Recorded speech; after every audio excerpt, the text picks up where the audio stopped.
चलिए ब्रेक के बाद बात कर लेते हैं उपचुनाव को लेकर सीएमआर में चल रही बैठक की, जो कि खत्म हो गई है। उपचुनाव को लेकर सीएम ने ये बैठक ली है और ये बैठक अब खत्म हो गई है। वल्लभनगर और राजसमंद उपचुनाव को लेकर बैठक हुई है और उपचुनाव को लेकर रणनीति इस बैठक में बनाई गई है। मंत्री प्रताप सिंह खाचरियावास और पीसीसी चीफ गोविंद सिंह डोटासरा इस बैठक में मौजूद रहे और क्षेत्र के सैकड़ों नेता और कार्यकर्ता भी इस बैठक में उपस्थित रहे।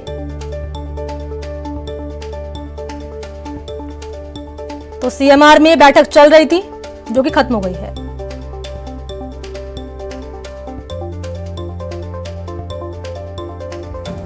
ज्यादा जानकारी देंगे सहयोगी दिनेश। दिनेश, बैठक खत्म हो गई है, क्या रणनीति बनाई गई है बैठक में, कुछ जानकारी मिल रही है?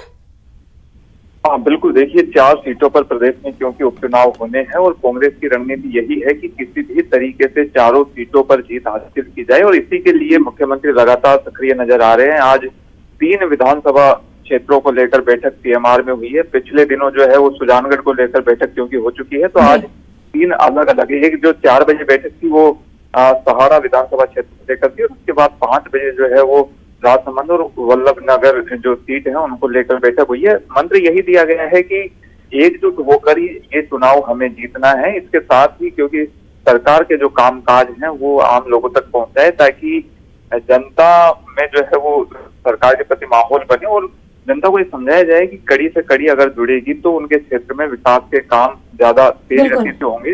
क्योंकि 4 सीटें थी, इनमें से 3 सीटें जो है वो कांग्रेस के पास थी, तो कांग्रेस ये चाहती है कि अब जो उपचुनाव होने वाले हैं उसमें किसी भी तरीके से, क्योंकि अब सरकार जो है वो कांग्रेस की है प्रदेश में जी, तो किसी भी तरीके से इन 4 सीटों पर जीत हासिल की जाए और इसके लिए पूरी जी जान जो है वो पार्टी ने झोंक दी है। आज जो बैठकें थी उसमें पीसीसी चीफ गोविंद सिंह डोटासरा रहे, इसके साथ जो सहारा की जो बैठक थी उसमें मंत्री रघु शर्मा, धर्मेंद्र राठौर, ये तमाम लोग रहे। इसके साथ ही राजसमंद की जो बैठक थी उसमें भी जो क्षेत्रीय जो पदाधिकारी थे, स्थानीय नेता थे, उनको भी इसमें बुलाया गया था अलग अलग रूप से। तो मुख्यमंत्री ने विस्तार से उनसे चर्चा की और ये जानना है उनसे कि आखिर किस तरह क्या कुछ किए जाने की जरूरत है जिससे इन 4 सीटों पर कांग्रेस जो है वो अपनी जीत जो है वो हासिल कर सके। तो काफी महत्वपूर्ण ये बैठकें थी, लंबी बैठकें चली हैं और उसके बाद जो है सीएम ने मंत्र दिया है कि एकजुट होकर और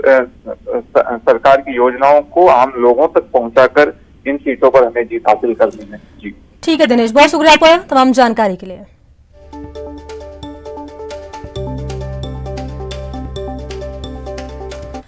और चलिए बात कर लेते हैं दर्द है पटवारी की। जी हां, पटवारियों के कार्य बहिष्कार का यानी धरने का 19वां दिन आज उनका है। शहीद स्मारक पर ये पटवारी लगातार धरना दे रहे हैं। पिछले 19 दिनों से 3600 ग्रेड पे और अन्य मांगों के लिए पटवारियों की तरफ से धरना दिया जा रहा है और राजस्व की पहली इकाई ये पटवारी माने जाते हैं। कार्य बहिष्कार से राजस्व व्यवस्था पूरी तरीके से चरमरा गई है। तो वेतन सुधार समझौते की मांग है इनकी तरफ से की जा रही है। 3600 ग्रेड पे करने की मांग भी पटवारी कर रहे हैं लगातार। आपको ग्राफिक्स के जरिए बता रहे हैं क्या कुछ इनकी मांग है। 32 साल की सेवा पूरी करने पर प्रमोशन दिया जाए इनको। कोटा संभाग सवाई माधोपुर के वेतन का भुगतान भी किया जाए। ये तमाम मांगे हैं जिस पर गदर मचा हुआ है पिछले 19 दिनों से। लगातार धरने पर पटवारी बैठे हुए हैं।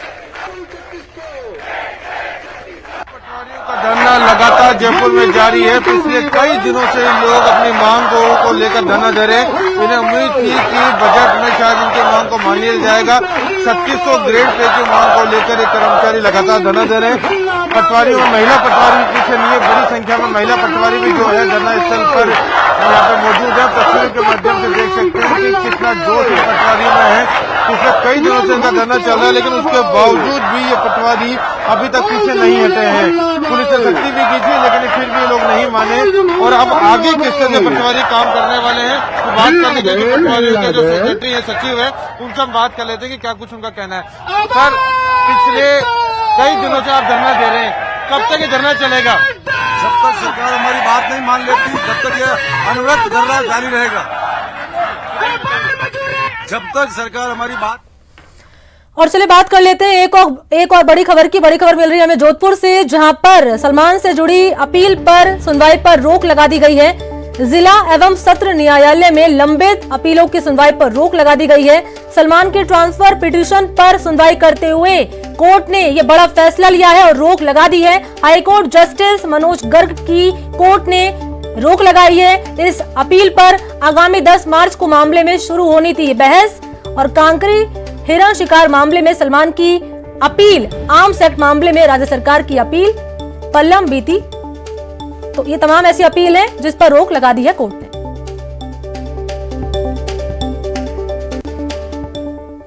और बुलेटिन फिलहाल इतना ही। आप देखते रहिए न्यूज़ 18 राजस्थान। नमस्कार।